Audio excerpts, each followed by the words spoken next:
CNN's Brian Stelter is joining us to talk more about this. Brian, what's this all about? Yeah, the president is telling us what he wants his Justice Department to do.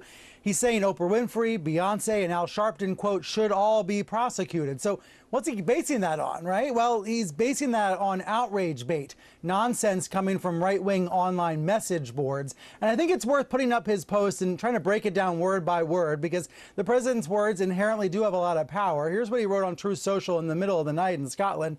He says he claims that Democrats, quote, admit to paying, probably illegally, $11 million to singer Beyonce for an endorsement. He's referring to Beyonce supporting Kamala Harris before the last election day. But he says the Democrats admit to it. They don't. He says the amount was $11 million. That's made up. And he says it was probably illegal, but he's referring to a made-up piece of information. CNN's Daniel Dale has a great fact check about this that's up on CNN.com right now. He points out that this rumor started last fall from online commenters claiming that Beyonce was paid $10 million to throw her weight behind Harris. That was not true at the time. Now, for some reason, the number is $11 million. But we can even put up the fact check from last fall from PolitiFact saying there was nothing to it then. There is still nothing to it now. But it's an interesting example of how kind of gross the game of telephone can be, where a rumor gets repeated again and again and again. Over time, Trump makes the dollar figure higher, but it's still all based on nonsense to begin with. So even though the dollar figure is higher, it is still nonsense. It's only notable, I think, to me, Jessica, because the president has repeatedly signaled to the DOJ who he wants to see prosecuted. So even though in this case it's made up, and Beyonce and Oprah were hanging out last night at the Beyonce concert, maybe they were joking about this. In this case, here's the president repeating, basically pointing at famous Democrats who he wants his base to dislike, claiming they're somehow making up crimes together when, again, there's just no evidence for it at all. Mm-hmm. And we've heard even some of Trump's supporters on popular podcasts, like Joe Rogan called this out, and the administration out over this. This is what he said. I can play the clip. When Kash Patel was on here, and he was like, there's nothing. And I was like, what are you talking about? Yeah.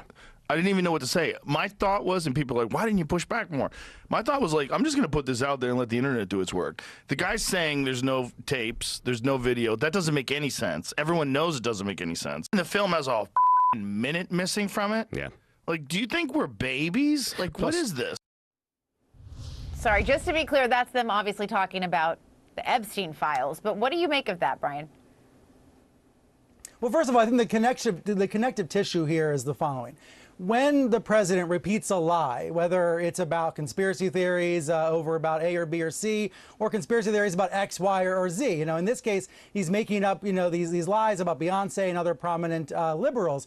When he's telling those lies over and over again, some members of his base expect action. They expect results. And that is why the Jeffrey Epstein story, which of course is years old, has bubbled back up and has become such a significant factor this summer. It's because of years of these stories repeated over and over again. Ultimately, they want action, they want accountability. And so it is really telling that someone like Joe Rogan, who was very proud of his support for President Trump last fall, continues to now critique the administration. This is like the 9th or 10th or 11th time that Rogan has prominently broke with the president, criticized Trump and the administration on his podcast. And look, in some ways, I think that's notable of Rogan. He's a heterodox figure, used to be a big lefty, talking about Bernie Sanders. So he has continued to evolve in his politics. But I think it's important to pay attention when Rogan criticizes the Trump administration, because it's a signal about what some of those prominent podcasters are telling millions of listeners on a weekly basis. All right. Brian Stelter, always great to see you. Thanks so much.